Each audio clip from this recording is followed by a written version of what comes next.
Welcome to episode 2 of the Iron and Instinct podcast. I am trainer Bryan. I am trainer Adam.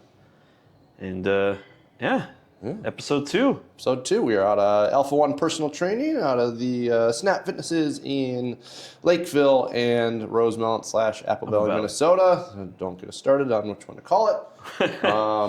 But yeah. Yeah, so... your hair looks nice, man. Thank you. Yeah. Not as good as yours. I need a haircut. But it's like when a show gets picked up for season 2 and all of a sudden the actors are coming back and they're all like tan and like ripped all of a sudden. And it's like, oh, okay, they got some funding. They got that season 1 money. Right. That's what that is. They got that season 1 They brought bonus. them back. You know what I mean? Don't worry. We're not there yet, but hopefully. We're well on the way. All right, we are on our way. No, I'm excited. This was fun. I really, I think last week was super fun. It's just kind of nice to do something different. Absolutely. Break up the day a little bit. Yeah. Chat some stuff that we're both interested in. Yeah, just get to chat with my best bud here and hopefully get some information out there that people are receptive to. Yep. You know, so Mom, you still haven't liked the podcast yet, so if you could get on that, that'd be great. But no, so should we kind of go over what we're gonna get into today? And today's episode, we're covering resistance training. We're not going to get too into the nitty gritty. We're going to focus this one on more intro level stuff. If you're less familiar with resistance training, we want you to be able to approach this episode and kind of take something away. But we'll get a little bit of that technical stuff thrown your way too, but not too deep into the woods. Yeah.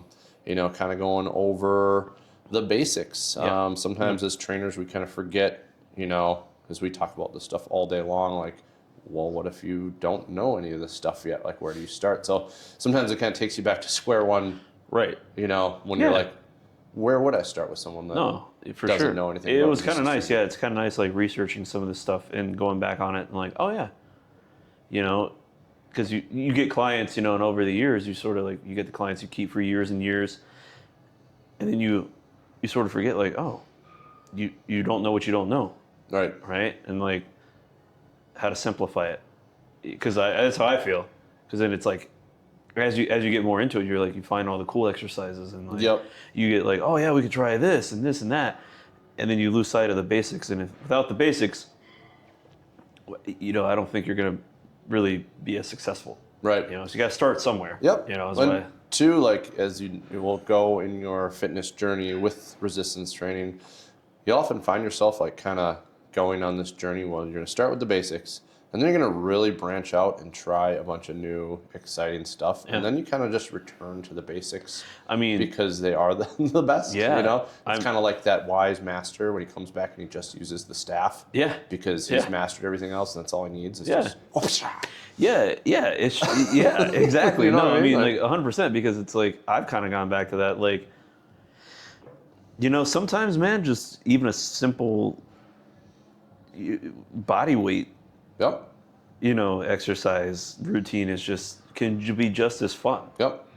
So let's break that down for people too, because resistance training has a lot of different subsets, and I think sometimes people get confused. So like, I'm sure you get this a lot. One of the biggest questions I have is like, okay, are we doing strength training or resistance training, or what's the difference between the two?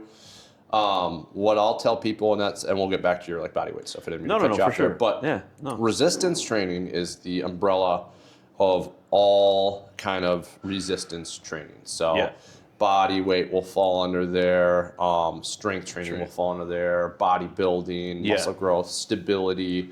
It all kind of falls under this umbrella of resistance training. So sometimes people will interchange resistance training and strength training. Yeah. We might even do it in this conversation. So just know kind of what we're referring to. You can get ultra detailed on the nitty gritties of the subsets, but the main ones you'll deal with under resistance training would be stuff like strength, hypertrophy, which is bodybuilding. Yep. Body weight calisthenics, and which is kind of in that stability, endurance type. That's mainly what you're gonna do. And stuff that like another subset too could be like, even using bands. Yep. We have what we offer here is a TRX, and we can go into like kind of what that is. It's a stable, essentially bands with handles that you can do a lot of different exercises on. That's a little more niche, I guess, in a lot of ways too. The TRX can be very. Yeah, well, that's one of my favorite tools in the gym. Yeah. Do you know how it was developed? Offhand, it's fine if you don't. I tell this to a lot of people. They're interested. Yeah. I think you lead into that, yeah, because like I could mess it up. I could speculate, but like so what I understand is that it was developed by a Navy SEAL. That's what I was thinking too. Yeah. And he wanted to get some workouts in while he was deployed, and so what he did is hook his parachute straps onto the side of a helicopter. Yeah. And would use the straps as like guided, assisted workout straps. So a lot of people like that story. I like that story. I'm a big military geek. So well, being in the military too, like I mean, I was lucky enough that I was stationed on a base that had a really nice gym setup. Mm-hmm. But well, getting back to kind of what we talked about last week with like the pandemic, we didn't really have anything. Mm-hmm. So I had gotten a set of resistance TRX bands from my mom as a gift, and they hung up on the door. And I mean, I was getting pretty solid. I stayed in shape during the pandemic, where a lot of people fell off because I had my body and I had that TRX alone. Yep. So I've loved it. And I've actually incorporated it back in to my training too. I've been doing like a lot of finishers with that at the end of my workouts. Sure. Because certain machine, you got to think outside the box a little bit sometimes. Like if a machine is taken, now I have the knowledge on that, right? Not everybody will, and we can, like I said, dig into that. But like being able to think, having that resistance knowledge, and being able to think outside the box is actually a really good benefit too. Right. Because again, like if I want to do pull-ups and and we have a ton of bars here, but like you may not, and you may not know how to do a pull-up, but being able to pull your body weight up is definitely beneficial. Yep. Something that I feel is pretty crucial. So. Yep. And on that note too, I mean, you can do resistance training anywhere. I think a lot of people get intimidated because you think you got to go into the gym and learn all this different equipment, and that can be, kind of frightening to a lot of people that are unfamiliar with this territory. So, starting with those basics of body weight stuff is a great place to start, and you can always refer back to it. That's a advice I give to a lot of my clients that are traveling a lot too. Mm-hmm. I'll just design some hotel body weight work stuff for them because it is such a good base level thing to get you started. So you don't have to. There's a misconception that resistance, you need external tools. You can do it with just your body weight. That is resistance. Well, and like something we used to do in the Army was, now they've gotten really advanced with their physical fitness test. I think it's way more combat effective the way they have it now.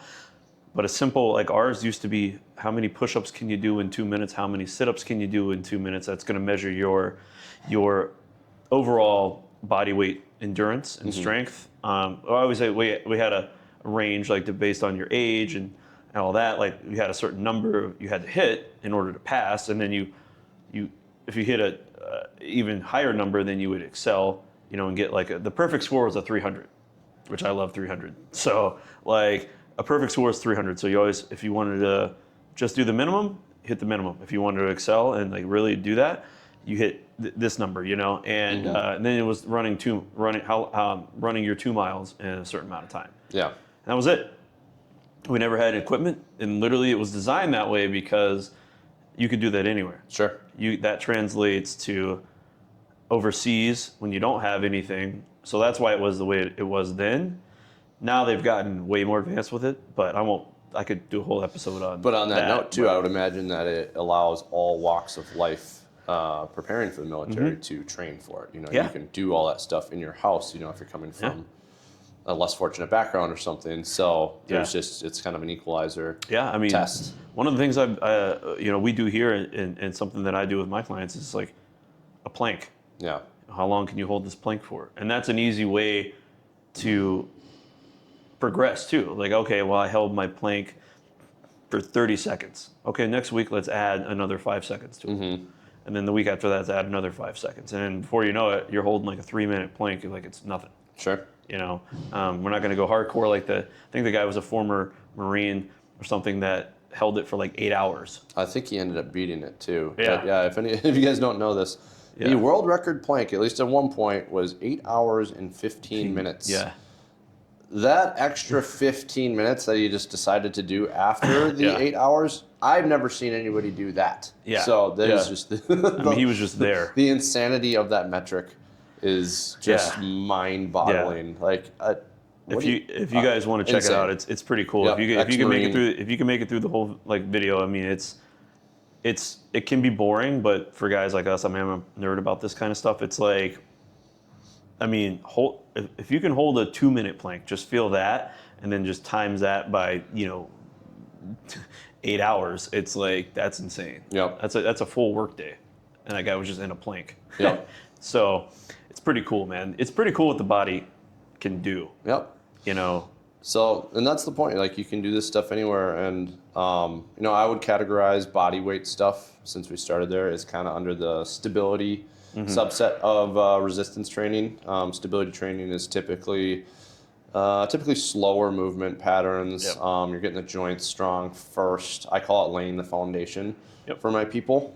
You're going to move really slowly, especially eccentrically or against gravity. So if you think about like a push-up, start high and then really fighting that gravity on the way down. That's eccentric movement. So that's what's really going to strengthen the smaller muscles, your stabilizer muscles around the joint. Yep. And I will start most people in that stability subset of resistance training. Even if it's an advanced person, we might do 1 to 2 weeks, or someone who's completely new and a little more elderly, or we might be there for 3 months. So I do that a lot with my younger clients too, because form, their form, and then their bodies, every day their body's changing. It's growing. Used to it. Their muscles, their bones are growing. They're going through the literal growing pains. So it's like, keeping it.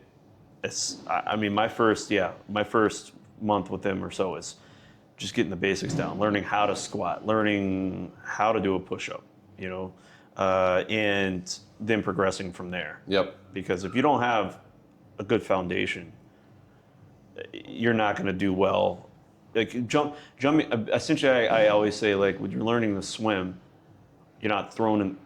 I hope you're not thrown right in the deep end and like, all right, figure it out. You gotta dip your toes in, and then you gotta get your. Okay, now we're gonna get your waist in there. Okay, now we're gonna learn how to paddle. Now we're gonna learn the backstroke. Now we're gonna. So it's like a progression. Yep. And in the simplest way to start that is, again, building your base, which is your body. Yep. And learning how to do that, learning how your body moves. Especially, again, getting back to your point with the elderly clientele.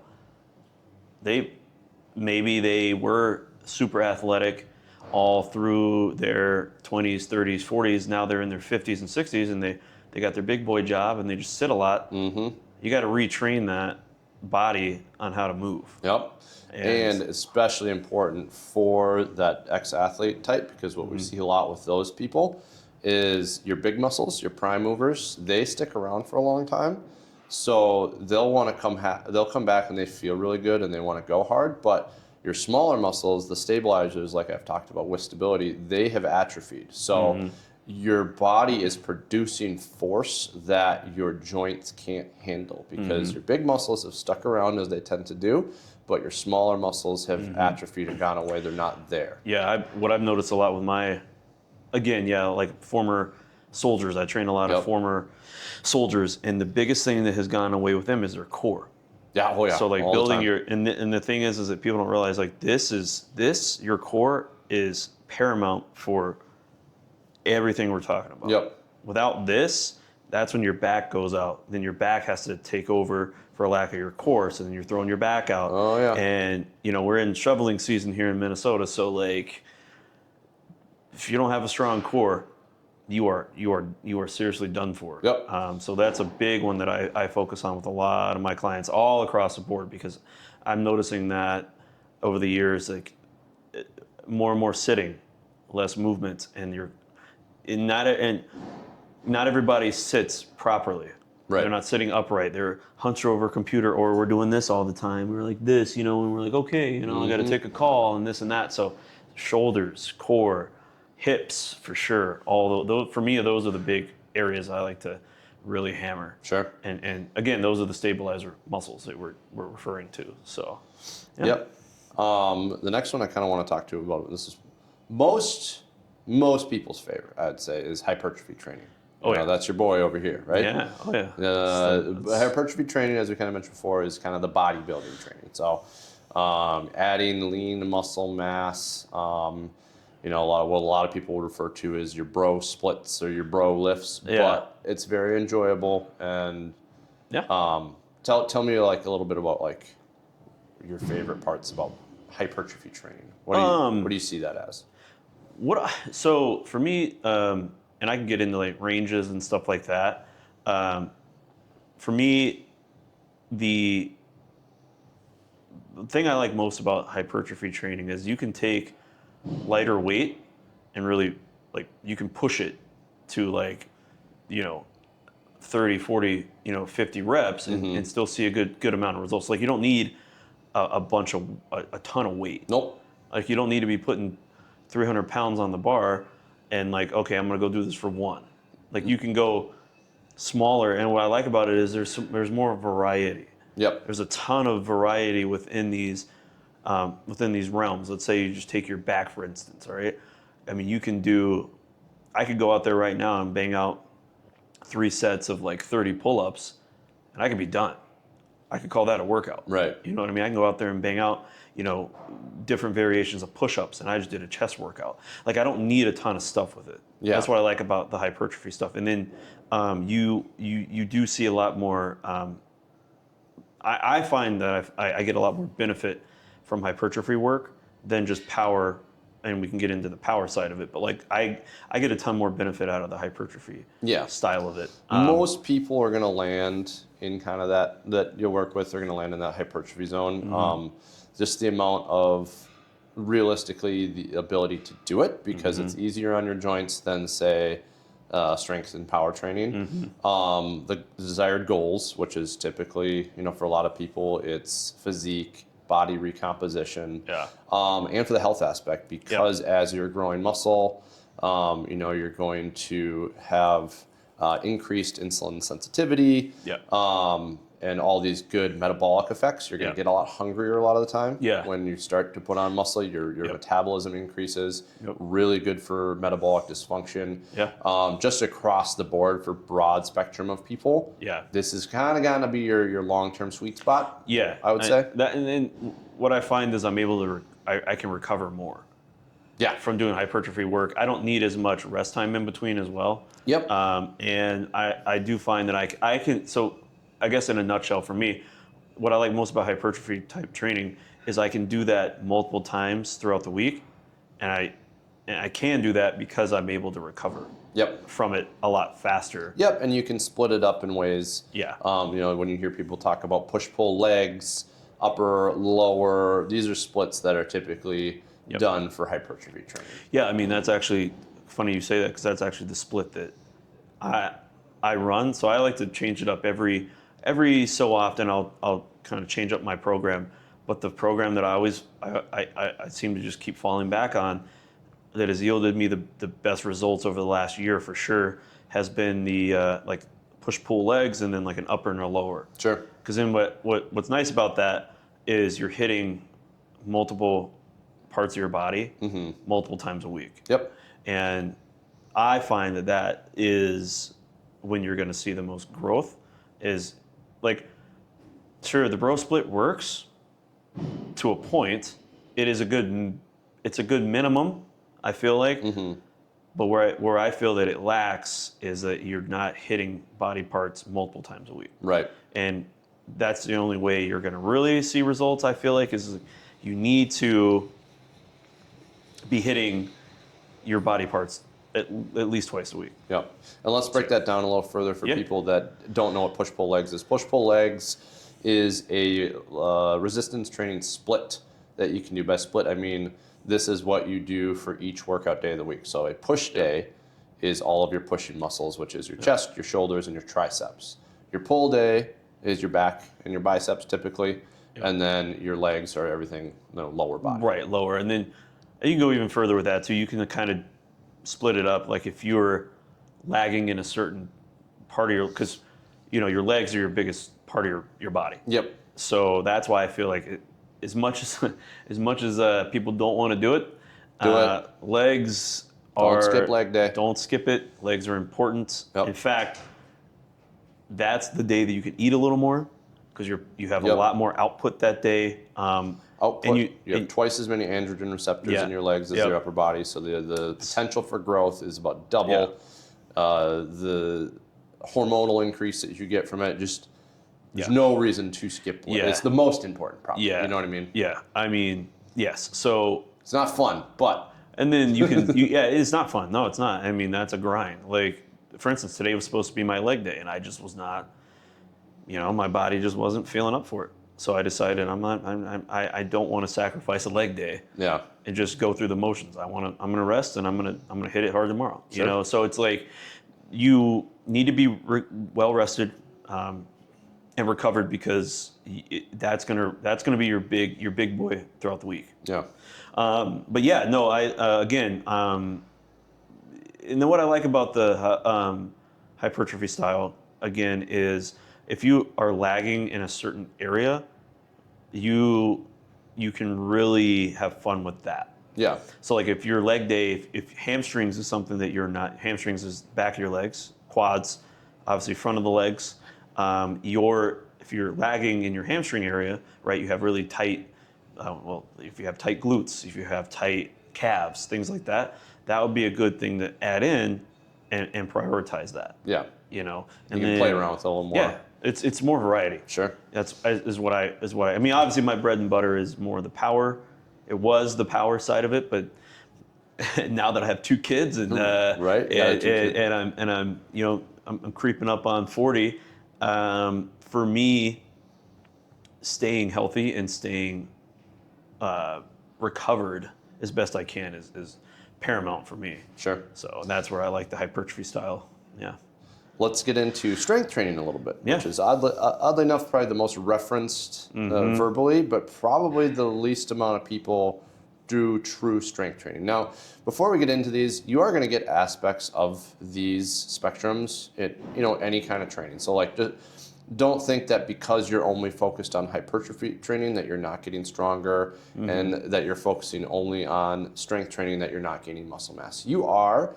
It's just about that spectrum of where the benefit is. So, if your training is more geared towards strength, that's going to be the primary result of that training, but you are going to get some of those crossovers. So I do want to clarify that for people, but on that note, strength training, typically lower repetitions, heavier weights, longer rest periods.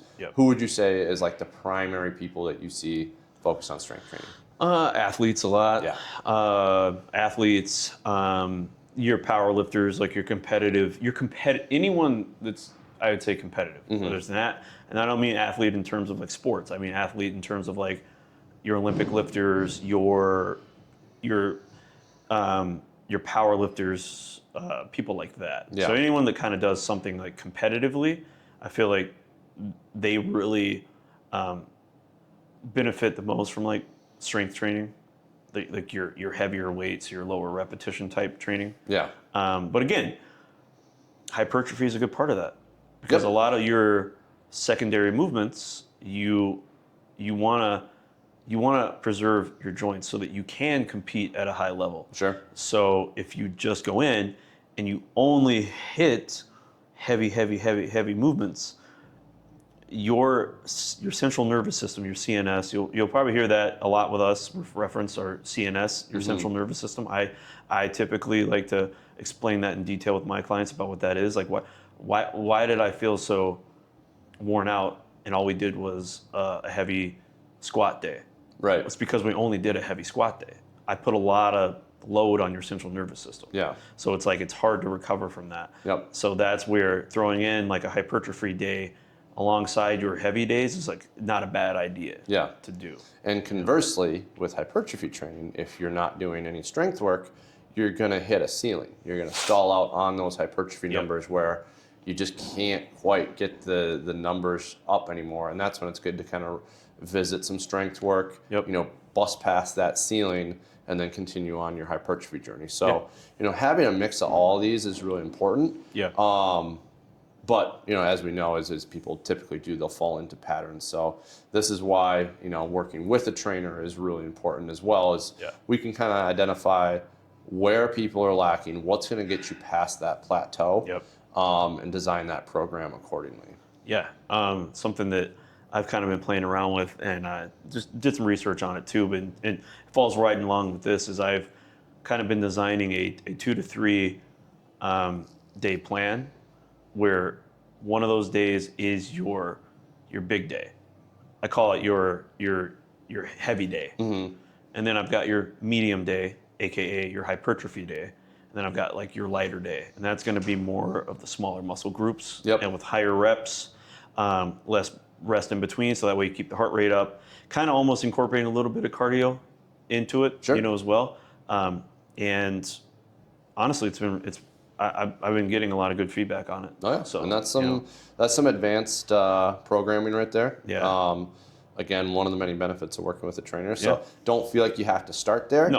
Getting into it. But I mean, that's some high level stuff. It's kind of like if you ever read through Arnold's complex days back in the day. They're just like, it is like, it's so meticulous. Like, it's really cool to go through. You gotta. I mean, it is cool to go through it. I mean, I think a lot of us started there. The encyclopedia of bodybuilding, and it's very. That's a place you get to just out of obsession and whatnot. So don't feel like you need to go there. Please. Like, you can keep it simple and get a maximum amount of the benefits that's going to be applicable to everyday life. Basically, what I say is you need to tailor it to your lifestyle. Exactly. If you're a college athlete, right, and you're a you're at a D1 school, and your main focus is also being a student, but also like, hey, you're an athlete, you got to perform at this level. Right. A little bit different than like if you're, for all intents and purposes, like a stay-at-home mom, who's just wanting to get back in shape. Right. It's a little bit. You got to.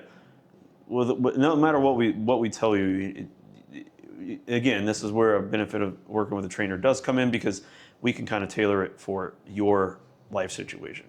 And on that note, if you choose the wrong thing, especially as an athlete, it can be pretty detrimental. This is what happened to me, actually. So I was a baseball player, but I wanted to do like a lot of bodybuilding and physique training, and those don't go hand in hand. Especially, so particularly barbell bench press.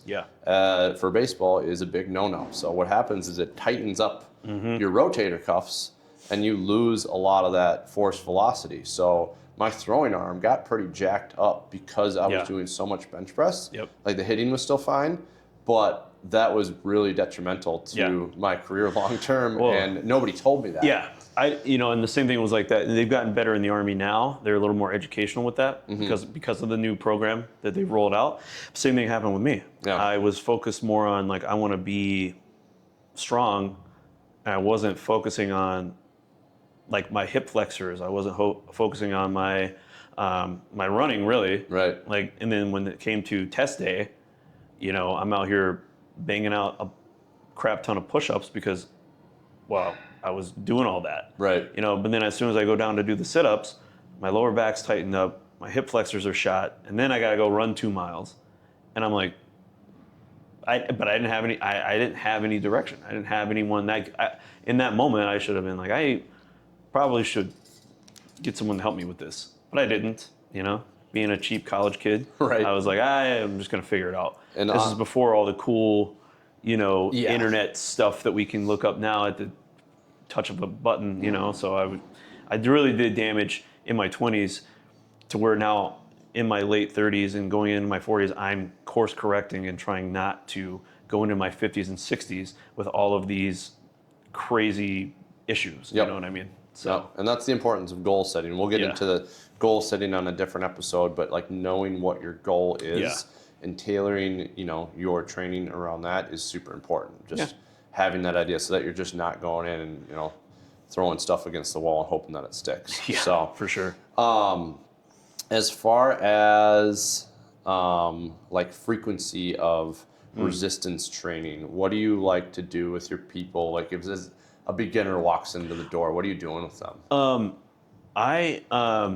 A lot of times what I'll do is I will start them out with some sort of fitness type tests. I'm going to measure out their where they lack with their range of motion, things like that. And then depending on the person, I will either stick with, again, stability type movements, using the TRX is a good tool, like I said, because it's something that once you learn it, we have a lot of them here, and most gyms have them. And actually a lot of hotel gyms I'm learning are starting to incorporate them because they're fairly easy to set up. Yep. So very little real estate, takes up very little room. Yeah, and it is in the name. So the R in TRX is resistance. It's what that is. So so I'll start them out with that, get them comfortable with some more body weight type movements, and then we'll move over to a lot of our pin loaded machines. Especially at our gym in particular, we have really good pin loaded machines that put your joints through a full range of motion. I'm big on full range of motion when it comes to any type of movement, because that's how your muscles grow. You got to get them in that full range of motion relative to what your range of motion is. Right. And then, so I'll start them out on machines, and then I'll sort of progress them over to like the free weights and stuff like that. Yeah. So I think everybody wants to just hop right into free weights, and it's like, I need you to learn, again, getting back to the very beginning, getting back to the basics. I need you to learn the basics, and I want to teach you how your body moves. Yep. And then we can progress into more of the free weights, some more of the advanced stuff. That's kind of how I start them out. How many times per week? I recommend 2 times a week. Yeah. I recommend a minimum of 2 times a week. I feel like that's pretty doable for most people's schedules, and whether that's 2 times a week meeting with me, or they meet with me once a week, and then, hey, let's continue this. I want you to do the same workout again in like a couple days. Sure. So if you meet with me on a Monday, I would like to have you doing this again on like Wednesday, Thursday, or Friday. Like give you some time in between to let your body recover, because you in the moment you don't feel it, but then a couple days later, there's this thing, and we can get into it. It's called delayed onset muscle soreness. You guys will experience that. They call it DOMS. So delayed onset muscle soreness is essentially your body is accruing inflammation while you work out, right? And then we sort of, again, protein and things after a workout. And we can do a whole episode on nutrition, but like replenishing that, you start feeling a little bit better the day of. Well, then the next day, once everything's settled, so about 48 hours later, that's when you really start feeling like, oh my gosh, I kind of feel like I got hit by a truck. Yep. And so that's why I recommend giving it a couple days in between when you're first starting out, and then doing it again. Yeah. Let your body get used to it. Let it recover. Yeah, let your body get used to it, because if it's been years since you step into a gym, 1 time a week isn't really going to get you anywhere. I mean, again, repetition, basically building habits is why I say recommending twice a week. Sure. It's not only going to benefit you by hitting your muscles twice a week, like we talked about, but it's just getting you in a good routine. Yeah. On that note, too, of soreness, and I explain this to all the people that are just starting out, don't think that it's going to feel that way every single time. Right. Your tolerance toward lactic acid, which is what's causing that soreness, increases over time. I usually tell people that it decreases, at least in duration, so the amount of time that you're sore, by about like 50%-ish every workout, as long as you're consistent. Yeah. So you need to take a long time off, you come back, it's going to come back. But if you're consistent with your resistance training, that's going to go away, and it's just going to be a thing of the past, essentially. Unless you do a really, really intense workout. Don't let this. Yeah, I would always say don't let soreness be a deterrent for you to come back. Right. It's the nature of the beast. Yep, and it becomes more manageable. Yeah, and that's your body's way of being like, oh, Like your body actually needs that. Well, and you kind of learn to like the soreness too. Yeah. You know, you learn like, oh, I got something done. Like it's So, kind of a feeling that you strive for as you advance. Yeah, and then when the soreness starts to diminish a little bit, like, hey, you know, I wasn't as sore, you know, this go around. Okay, well maybe let's. Not that we want you to continuously be sore, but that's a good thing. And now we can probably dial it up. We can probably add in a third day. Yeah. You know, and then once we get you to a point where you're, you know, able to hit 4 or 5 days a week, you know, there you go. Right. Right. But again, tailor it to your life. If you can't come to the gym 5 days a week, it's okay. Right. You know, it's not the end of the world. You're not going to lose anything. But only getting here once a week or every 2 weeks, that is different. Yep. You know, so finding that balance that works for you, that's going to be effective. If you can just commit to, in the beginning, twice a week, I promise you will start to really reap a lot of the benefits. Yeah. You know, I'll usually start people twice a week as well, depending on what they're looking to do and, you know, what they're coming from. But coming from nothing, we're usually looking at twice a week. Ease your body into it. I'll usually start you, no matter what, I'll start you in some form of stability phase. You know, if you're more advanced, it's probably going to be a decreased duration, but more challenging form of stability. Yep. But at least for assessing, I like to look at kind of what your body can do. Obviously, you know, mobility, like you said, making sure that we're as you know, up to par on our range of motion as possible, correcting what needs to be corrected with our stretches and activation, kind of getting that posture back in line. And then typically I'll take people through like a full body workout twice a week following the 6 planes of motion. So that typically looks like a squat, a push, a pull, a lunge, a hinge, and a rotation/carry. It's kind of all the different ways your body can move, hitting you from every angle and kind of waking up a lot of those muscles that probably haven't been worked in a long time. Yeah, and I follow that same plan too. So I'm big on full body workouts. Well, and you can take too, like your most advanced bro bodybuilder, and this is actually fun to do, and put them in a time under tension and really slow repetition type workout, and they're going to be crying within 10 minutes because your body is used to doing what it's used to doing. So if you put it under a new stressor, it's going to let you know. So I enjoy that. Actually, it's funny enough, I did that a couple days ago with my back workout. Yep. I took a bicep movement, right? And 20 pounds. That's all it was, 20 pounds. And I was trying to push for 10 reps, and it was probably 10 of the hardest reps I've done because I came up. For those that are able to watch, I just kind of came up, and then I just drop it super slow,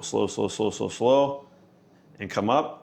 And then you're getting a full stretch with that too, but then also it's again, that time under tension I love it. Yeah. It hurts, but I love it. I'm big on time under tension. Yep, you'll feel it really quick. Yeah. I kind of want to wrap up today's episode by talking about just the overall benefits of resistance training. So you and I will agree, you know, if we could do one form of exercise for the rest of our life, it's going to be resistance training. The amount of benefits, especially as it's getting studied, especially for longevity, is going to be resistance training. I have no beef against cardio, but cardio has kind of had that stigma as like the thing to do for a healthy lifestyle for a long time.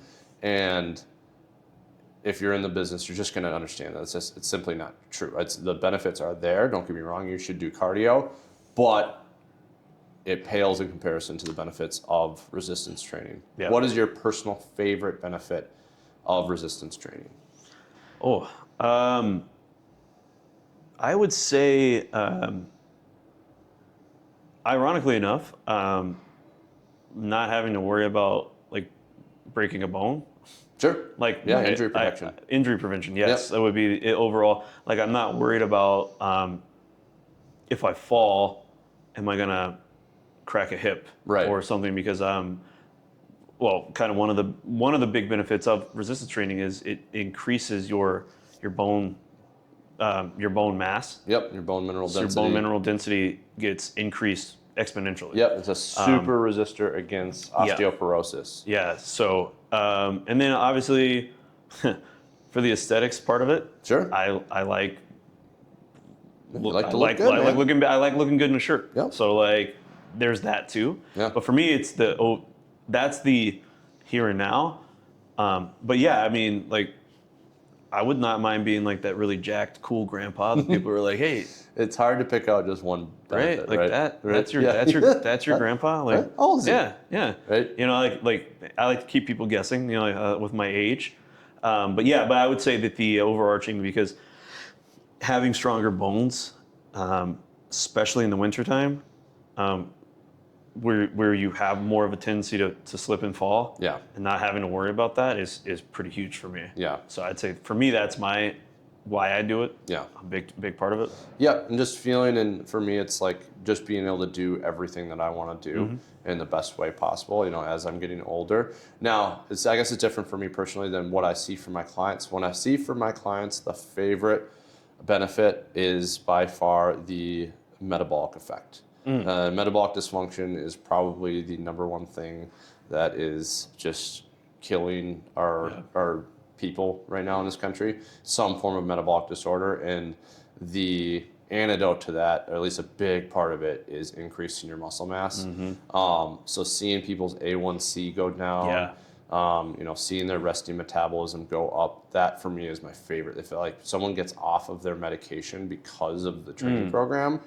That's my favorite thing. Yeah, I do like that too, actually. No, that's a good point. I wasn't even thinking about, but yeah, like, I love, or even getting it, bare minimum, getting their medication reduced.